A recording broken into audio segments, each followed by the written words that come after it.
Friends, આજે આપણે બનાવીશું ગાજર મૂલીનો આચાર। એના માટે આપણે પહેલાં તો એક પેન લઈ લેવાની છે। પેનની અંદર આવી રીતના રાઈ એડ કરીશું, પછી ધાણા એડ કરીશું, જીરું એડ કરીશું, મેથી એડ કરીશું, કાળા મરી એડ કરીશું અને આપણે વરિયાળી એડ કરી અને સરસ મસાલો બનાવી દેવાનો છે આચાર માટેનો। પછી એને સરસ મિક્સરમાં ક્રશ કરી દઈશું। હવે આપણે તેલ લઈ લઈશું। તેલની અંદર આપણે લસણ અને મરચાંને સરસ ફ્રાય કરી દઈશું।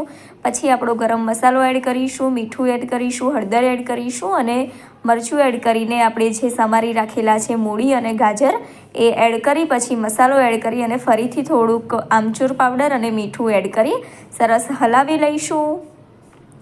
પછી ઉપરથી આપણે ગરમ તેલ એડ કરવાનું છે, ઓપ્શનલ છે, તમને ઈચ્છા પડે તો તમે કરી શકો છો।